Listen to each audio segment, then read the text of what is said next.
Okay, well, I think we should get started. It's 10:15. As other staff join, I'll let them in here. But we're here for the Hughes Development SPAR Conceptual Review meeting. I was going to start off with the applicant team. Brett, do you want to say anything about the project, maybe introduce who's here, say anything about the project before we go through the comment letter? Sure, I'd be happy to. I've got, there are five folks that are here with me. It's myself, Brett Anderson. I'm a special assistant to the chancellor of the CSU system.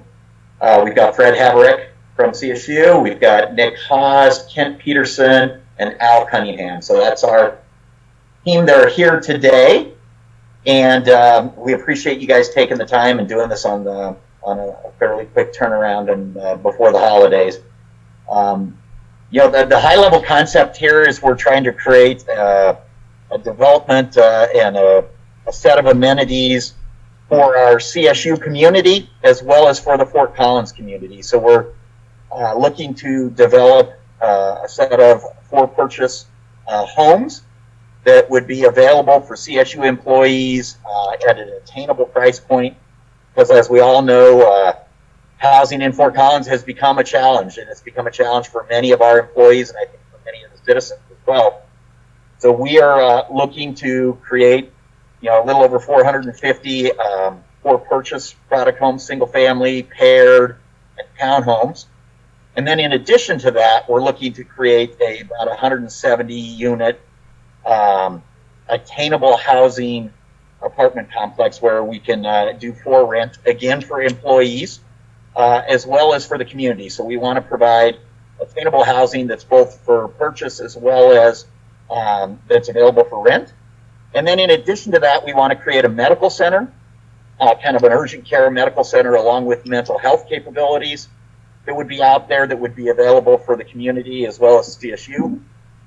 We would create a child care center. So again, similar type of concept available for CSU employees that need child care as well as folks in the community that need child care. And I think we've seen with this COVID situation, child care has become a very important thing, and we want to create a fairly significant presence that would be available. And then we also want to create a transit center so that there is the capability for those folks that are out there get around the community, not having to take a car all the time, you know, have the ability to use transport and be able to get around. So that's a high-level concept of the project, and we want to get your comments and thoughts and see how we go. Great. Thank you, Brett, for that. We appreciate that. So next, let's see, introductions. I'm not going to go through each department that's here necessarily, but they can maybe introduce themselves as we go through the letter and just what department they're with. And then, as I mentioned kind of at the beginning of the meeting, for those who don't know, we do have members of the public joining us, observing the meeting, just so everybody knows kind of who's here. My name's Tiffany. I'm the Development Review Coordinator, so I'll be helping you through the process of development review, whatever that may look like. And let's see, if you don't mind, we'll just start going through the comment letter and any questions. I know we only have 45 minutes, so any questions, maybe hold till the end unless they're quick, or we can also talk individually with departments afterwards. So, all right, I'm going to get us going here. I'm going to share my screen so we can see the plan. Okay, hopefully you all can see that. And then the comment letter. So you'll see I have some comments related to process and just checklists, things like that. I'll be sending you a final draft letter on Friday with some more information regarding next steps, submittal requirements, things like that. So stay tuned for that tomorrow. And then let's see, page 2, I'm going to pass it off to Cameron. And each department, if you could kind of keep it brief and so we have time for everyone to kind of go through the comments, that'd be great. So Cameron, it's all you. Well, thanks everyone. Really appreciate the opportunity I'm Cameron Gloss. I'm the city's long-range planning manager, and I'll be the planner assigned to review this project. We have, several questions that are more legal and procedural that I'll start with. First relates to the application of the state statute and what we call locally the SPAR process. When you look at the statute, it basically states that this process is to be used for public buildings and facilities, things like utilities, and it's a little unclear to us whether there will be anything that's constructed privately on this site, and that would be a point of clarification we would need from you. Because if they're not, then essentially you would be following the city's standard land use code requirements, and there are other city code standards as well that would apply. There's also some other questions about subdivision of land. So it appears that you would be subdividing parcels. You have the single family lots, and then you have some of these other units that presumably would be on subdivided parcels that could be sold separately. Typically that's done through a subdivision plat. There was no indication in the materials whether there's a plat associated. If you desire to do a subdivision and if there's some other way for you to do that through a state process, that would be fine. But if you are going to be subdividing, then without some type of other process, you would go through the city subdivision process. And that's what will have implications too, as we'll get into comments about utility placement and engineering design standards. So, because if it's platted, all the streets, for example, would have to meet all of our design standards for the street itself and then utility placement. It was also unclear whether you would have a building review process that would be through the state. So typically when Colorado State University does a project, they go through a state building permitting review and inspection process. This being the city of Fort Collins, but you're going through this other process. There's a question about whose authority it would be and what process you'd be following for the building permit. And it's another sort of important point of clarification. So those are some procedural types of questions that we have for you, legal questions that as we move forward, we would need to resolve pretty quickly.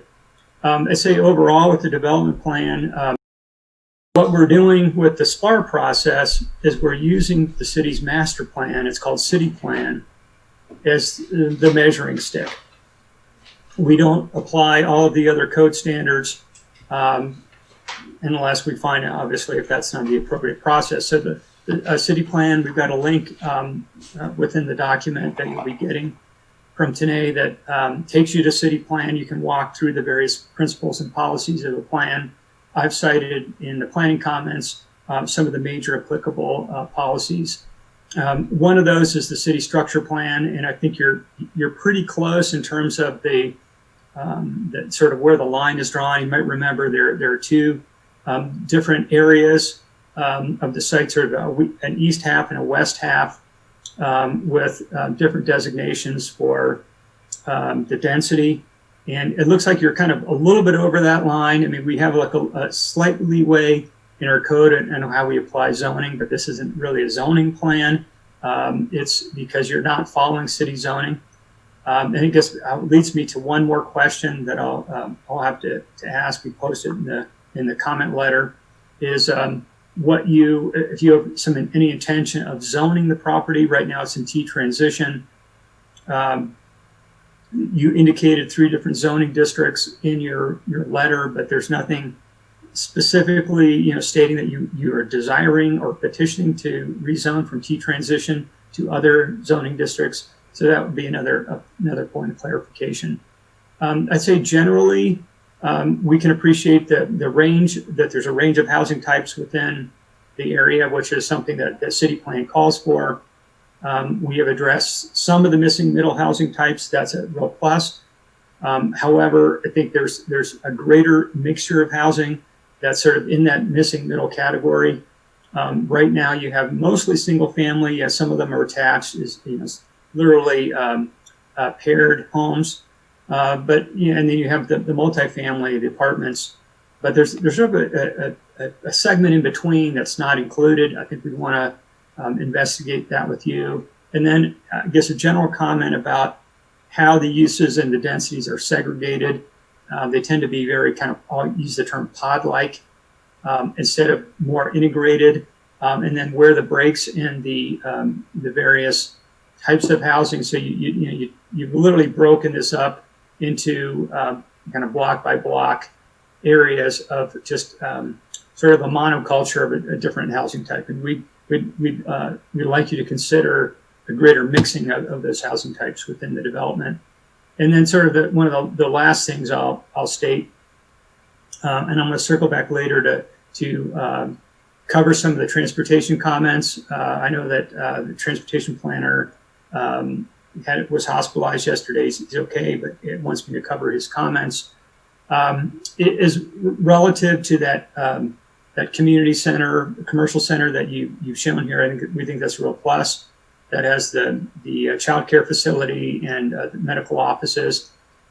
You know, from our perspective, that if you look at city plan policies, there are other services that could be provided within that center that would be of great benefit to this neighborhood and surrounding areas. Also, there's some site design things that we think could be augmenting and improving that design, integrating that commercial center into the rest of the development. And one of those areas would be kind of a common space, an outdoor space, and you see different versions of this in other successful types of neighborhood centers, and we want to work with you on that. And then maybe I'll just close with one last planning comment, and that is about the open space. We really appreciate the buffer on the west side of the site that provides a separation between the neighborhood and the Maxwell natural area. We do think there's some opportunities to more fully cluster development on the west side of the site, particularly in the area shown as a single family, where you could do some, we call cottage clusters or pocket neighborhoods as one example. And there's some ways to do that, and we'd love to sit down and share those with you. So those are some of the bulk of the comments. We also have some in there about energy and water conservation that, again, tie into the city plan policy. So those are the sort of the big comments from planning and development. I know that's a lot to absorb.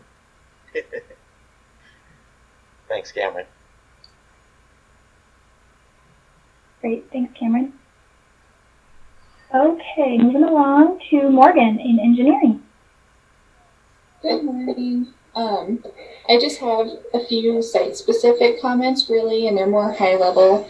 And after the first four or so, more general boilerplate comments that we provide during conceptual review.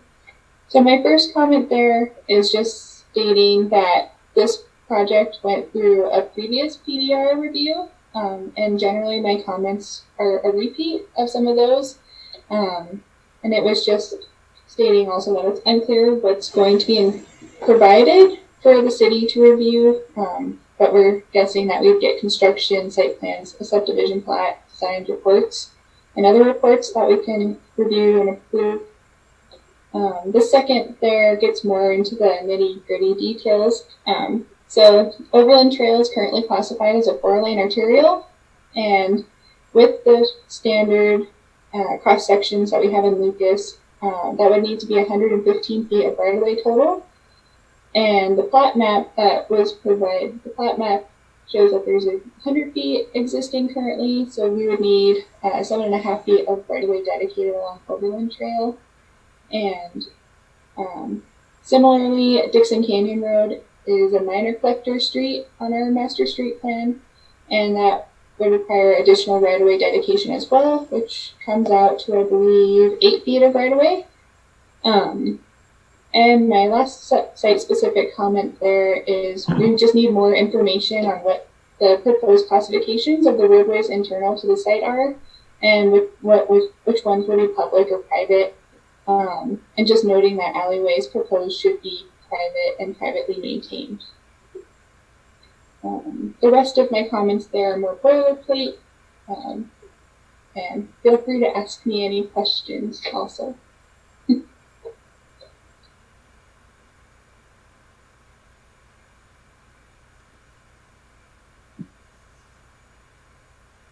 All right. Thank you. Thanks, Morgan. Did you want to cover traffic also? Sure, I can cover traffic. I'm not Steve Gilchrist, but I'll go over his comments. So based off of Chapter 4 in the Larimer County Urban Area Street Standards, a traffic impact study would be required with the submittal to assess all the impacts of the surrounding transportation on the transportation network, and to just contact him in traffic operations to set up a scoping meeting. Part of that scoping meeting would also talk about the possible location for a roundabout at Dixon Canyon Road and Overland Trail. It's identified on our master street plan. That would be part of that scoping meeting as well to determine the feasibility of that roundabout. And then his third comment there is that street, city, pattern, and connectivity standards would suggest that the alignment of Dixon Canyon Road with Stewart Street would be beneficial in terms of providing full movement across Overland, especially considering the possibility of a roundabout or a traffic signal, and that's consistent with the signalization of collector roadways along arterials. It would also allow for better bicycle and pedestrian connectivity to facilities along Stewart to the east.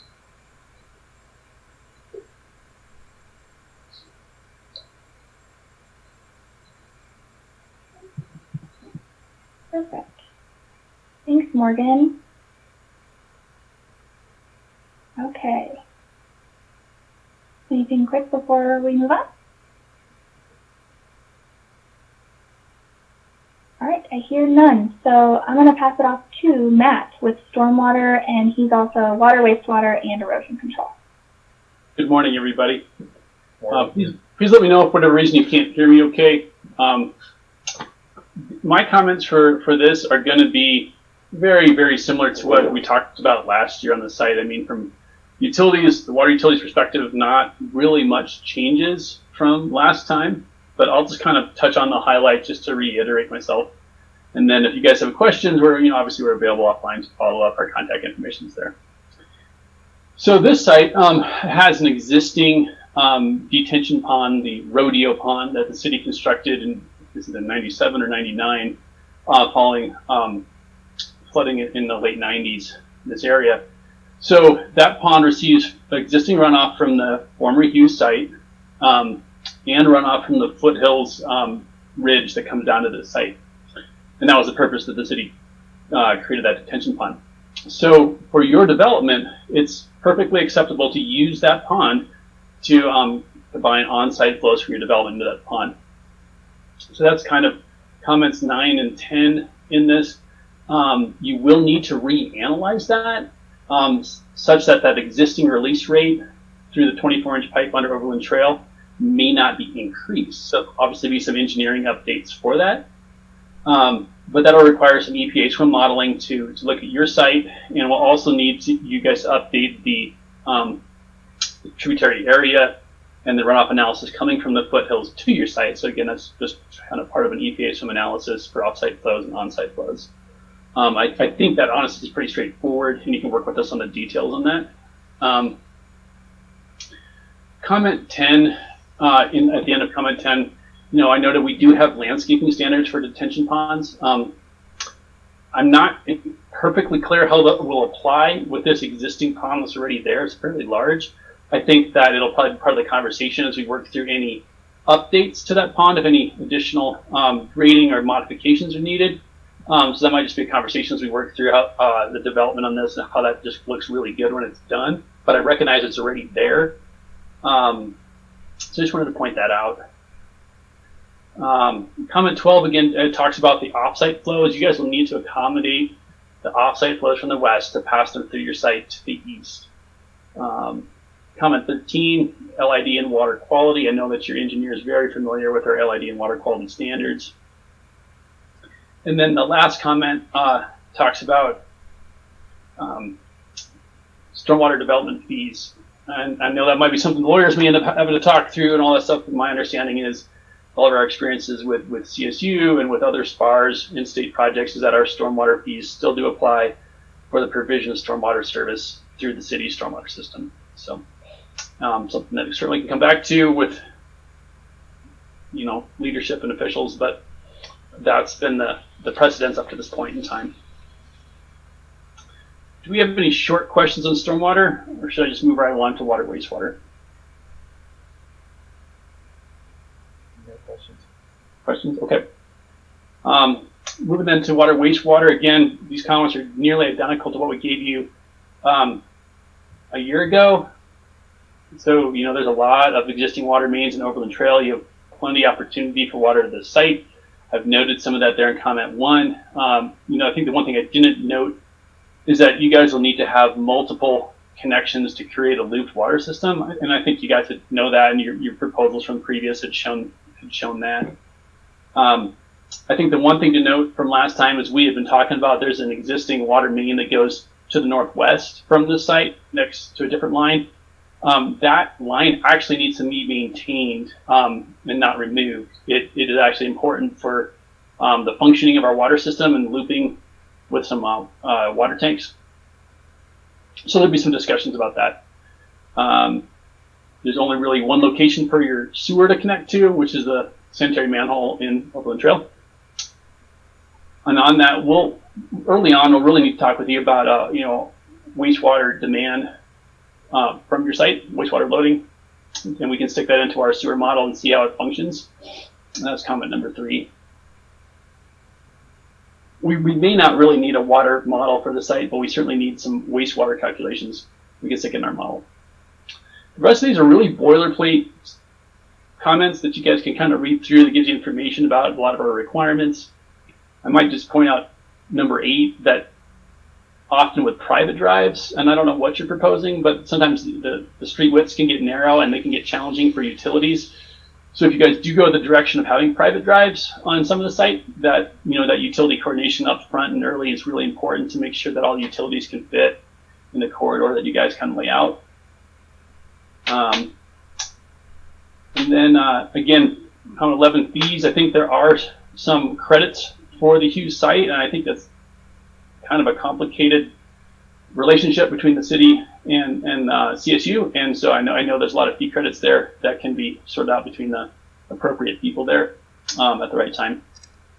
And then the last thing is that comment 12 is we might need a little bit of offsite improvements for water and sewer. We are currently looking into that. I do know there's a couple problems with the sewer a little bit east of here, and we're kind of investigating a little further what that is. So that might just be a conversation that keeps running with this project to figure out what the infrastructure needs are to bring a few things up to, you know, high quality service. And that really concludes, I think, water and wastewater. Thank you, Matt. I can touch on erosion control quick if there's no water wastewater questions. I mean, erosion control is pretty straightforward. So you'll need to submit plans, report, erosion control escrow calculations. You'll need a state stormwater permit since it'll be over an acre of disturbance. And then the last one on there is that our fee structure for erosion control inspections will be changing.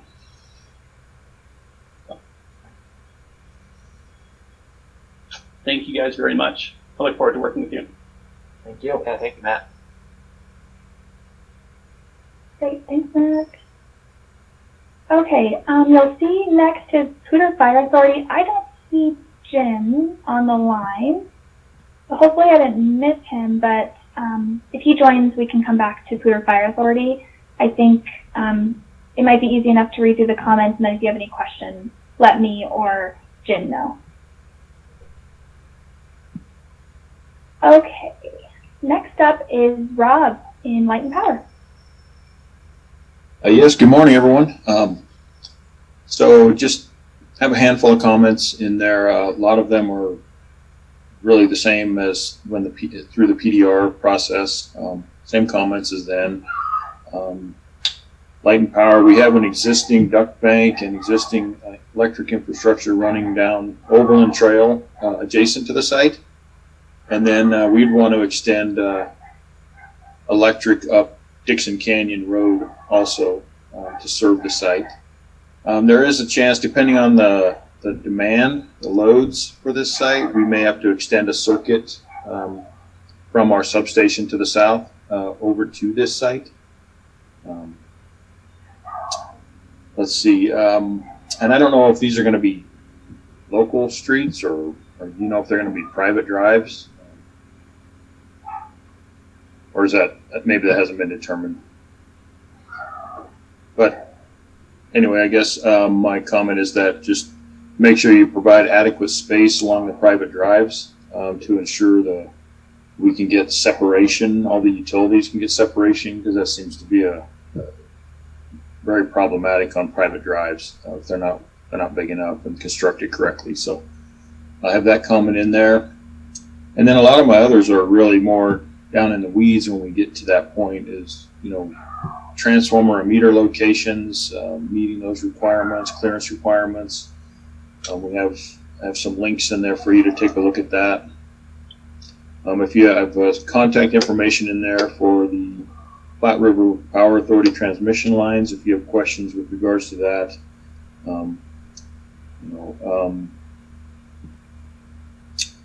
let's see.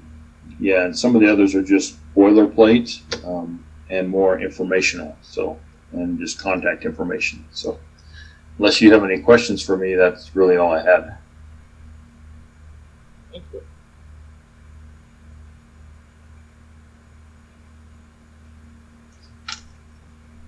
Thank you.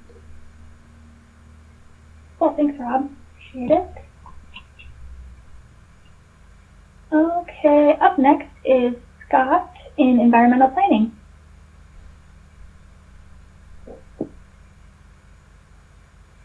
Morning, everybody. So when I was looking at this conceptual site plan, it was, I really focused on the immediate adjacency to Maxwell and Pine Ridge natural areas, and kind of looked at it, the potential impacts of this project on those natural areas. And to that end, I just want to emphasize, myself, environmental planning and natural areas willingness to have whatever conversation is necessary moving forward so that we can, work out any issues that there might be. So I'm always happy to talk. With that said, I think one of the best starting points would be conducting what the city calls an ecological characterization study, which is essentially a baseline survey, and it kind of defines what natural habitats and features there are on site and immediately adjacent. That would be looking at any potential wetlands or den sites, raptor nests, vegetative composition on site, and also adjacent on Maxwell and Pine Ridge. And that information could go a long ways towards informing a weed management plan and a restoration plan. That buffer on the west side is great. It's wide, and that's really good, and that's much appreciated.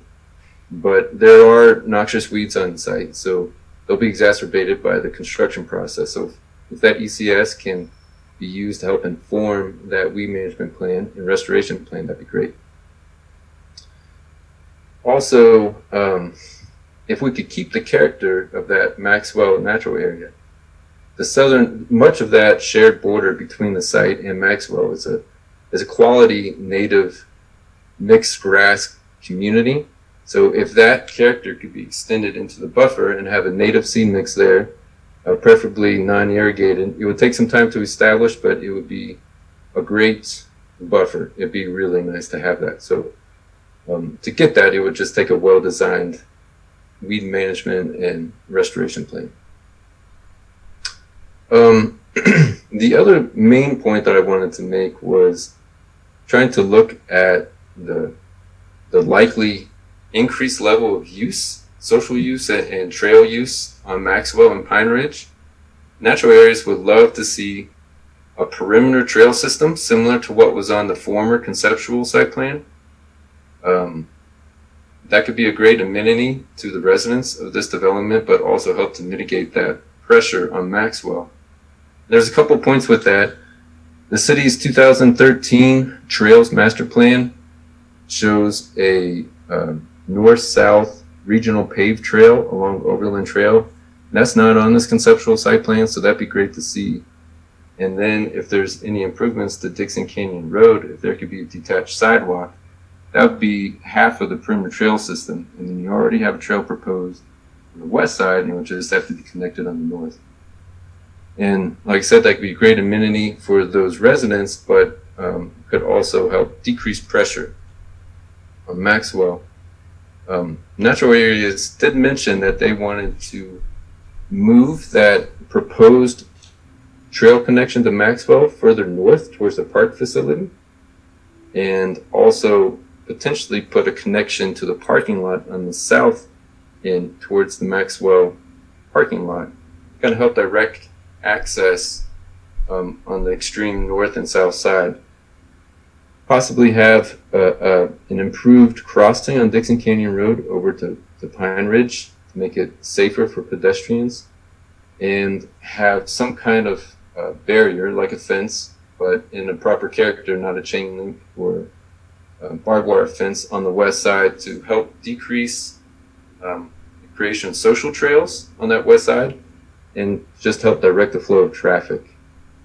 There's some other points too that I have in my comments. I won't address all of them specifically. You can read those, but lighting is one that I wanted to mention. Certainly, the city normally tries to have zero light spillage and light pollution onto the natural areas. So if we could have some kind of photometric plan that can show that there's zero light pollution, that would be great. But yeah, mostly my points have to deal with decreasing that ecological disturbance towards Maxwell, and also creating a really solid buffer in between those two areas. And then also having a good trail system on site to help decrease pressure off site.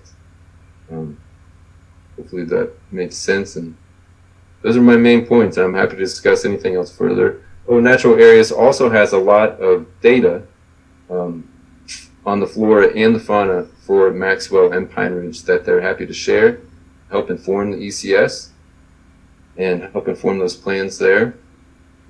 So just let us know how you want to proceed, and we can talk and have whatever conversations are necessary. Great, thank you. Thank you, Scott. Okay, Mills at Forestry, you are on page 17. Hi everyone, I'm Nils with City Forestry.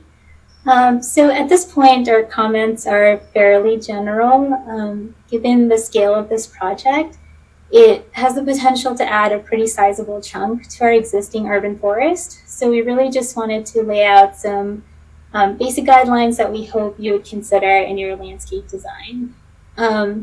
The first thing is that we all know that strategically spaced street trees provide a whole host of benefits, not just to individual residents, but to the community as a whole.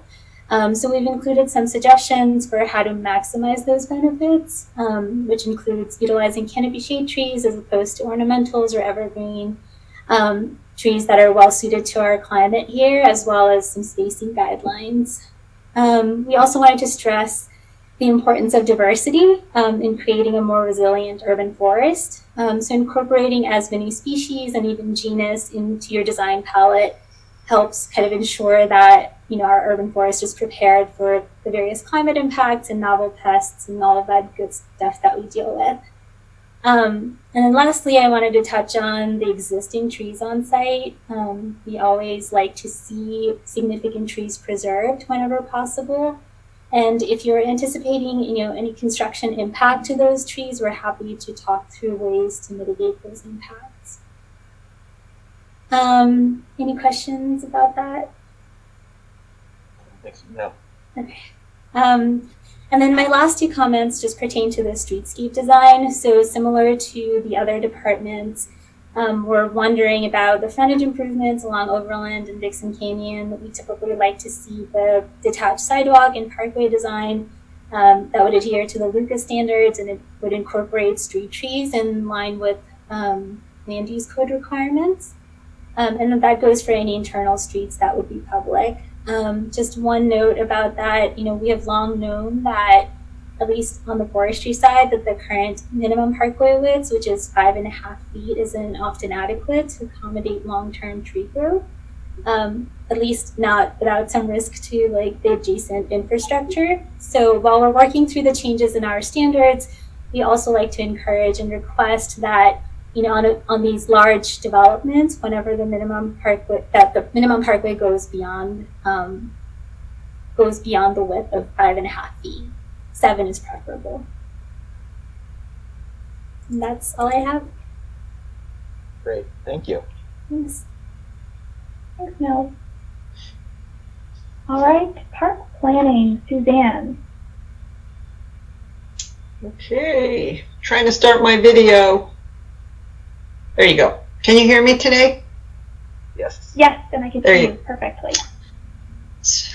I'm Suzanne Bassinger. I'm with Park Planning and Design, and like other people have mentioned, I believe these comments are very similar to the ones last year. I put a lot of detail in there about design, which I'm not going to go over. I think the most important things to keep in mind for this site is that we, Park Planning, probably in collaboration with the natural areas, need to think about where that Overland Trail regional multi-use paved trail is going to go. Our master plan, and I do have links in our comments, our master plan shows it parallel to Overland. And actually last year we were working with CSU there in Fodge in the potential for bringing that trail on the west side of this project. So that's, like I said, we have work to do, and we'd love to collaborate with the design of this site on where that trail would go. I know that we're going to be looking at a grade separated crossing of Dixon Canyon Road, and most likely that's an underpass, so we would need probably additional easement in wherever we put that underpass. There's some alternatives, so again, we're going to hope to work with you on the alignment and the design. Of course, we'd be looking at bringing that trail down from the north, whether it's on the east or the west side of your property, and then into the Pine Ridge natural area. So those are just some things to consider. We'd love to work with you on looking at these alignments a little more closely, and there's some work we need to do to figure out if it is feasible to put that paved trail on the west side of your property. And again, we want internal connections to that. So you've got my contact information. Feel free to give me a call and we can sit down and talk about this some more. If you have any questions right now, I'd be happy to answer them. Thank you. Thank you. All right, well, I think that's everyone in the meeting. You'll see the remaining comments are from the code with some general comments about building codes and things once you get to that point. And then I thought I'd leave a few minutes in case, Brett, if you guys had any questions or if anyone had anything to add. Today? Yeah. I'm Brad Utabi with the City Attorney's Office. I did want to piggyback on one of Cameron's comments, and just for the applicant team, some of the threshold question is whether all of this project is appropriate for SPAR review. And what I would ask, and I think part of the analysis really is going to be a question of how, I believe you have a Lennar representative on this call, how Lennar or any other private developer is involved in this, at what stage. Are they going to be purchasing property? Are they going to develop prior to the purchase of the property? All the timing, and really the purposes of what's being built out there. I know there's a general description of the number of units and the proposed purposes, but I think a lot of those details are really going to go into some of this threshold discussion as to the appropriateness of the SPAR review for the entire site, or whether it applies to all portions of the proposed development. So I just wanted to add some clarification on that, especially with regards to my understanding of the involvement of Lennar. Thank you, Brad. And we'll definitely, our general counsel from CSU will absolutely address all that. And I'm sure we'll be having some discussions with you on that and going through that, but absolutely understand that, and we'll pull that together for you. Great, thank you very much. I guess I would just ask, for the CSU folks, Nick, Kent, Al, Fred, do you have any questions for the last couple minutes we've got? Or I know I did not have any questions, but if any of the four of you have anything. I don't, from my perspective, at this point. Nor do I, Brad. I think there'll be more discussion moving forward. We can always coordinate with Cameron and others as need be offline from this meeting. Thank you. Well, seem to assume that we don't have any more questions. So thank you, Tanae. Great. Well, we appreciate you guys joining us virtually, and we'll be in touch. Anyone else have anything to add before? Yeah, today I just had a couple of transportation-related questions. And today you give us the timing and the process of response to the questions and when those are due, right? Yeah, I'll start with some more general information for you guys. Perfect.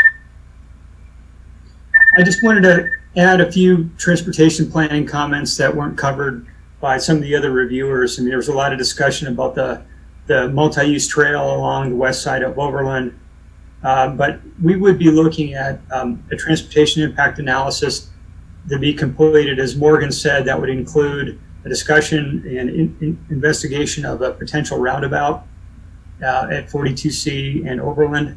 And that also relates to the need for a bus turnaround in this area. So we're thinking that you would have a bus stop at the commercial center that would be convenient for the neighborhood, and that the turnaround could either be provided there or potentially at the future roundabout to the south. The city has been working for the last several years with CSU collaboratively on a new transit center that would be on Overland on the south end of the Foothills campus that connects to the West Elizabeth transit corridor, which is a major focus of our transit system.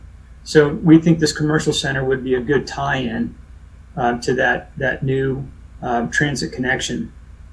And then sort of the last thing that's a little tricky, we have Stewart Street coming in from the east, and Stewart is a collector street that is sort of the bike pedestrian corridor through this part of town. And ideally, we would have an underpass there where Stewart comes in to this site and a trail connection system that would allow essentially users from the neighborhood, the natural area, and this site to be traversing the area. That's kind of a big ask, is to do an underpass. Is that the university has built several of these, and they know the difficulty and the cost associated, but that's something I think we'd want to investigate.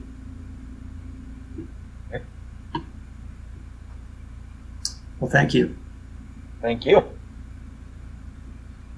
Great. Okay, thanks, Cameron.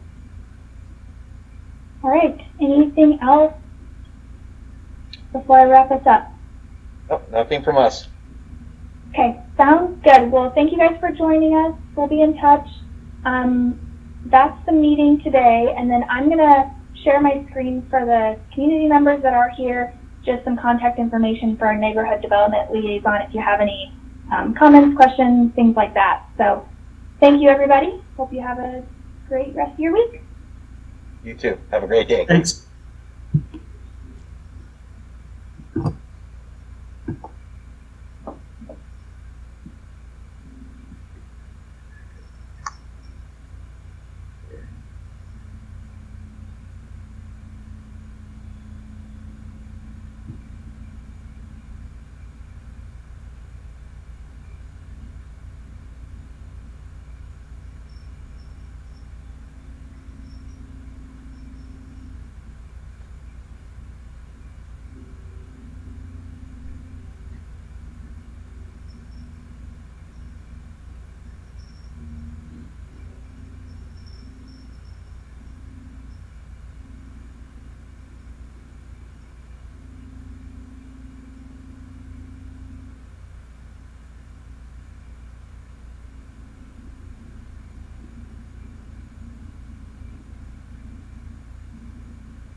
I think we're probably good to go ahead and close out. Hopefully folks have had an opportunity to either write or maybe use your telephone to take a quick photo of the screen.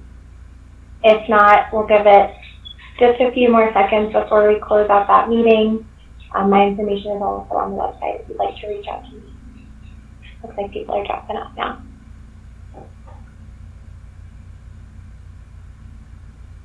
Great, thanks, Alyssa. Okay, I'm gonna stop sharing here. All right. Okay, I'll go ahead and end it. Sounds good. Thanks, yeah.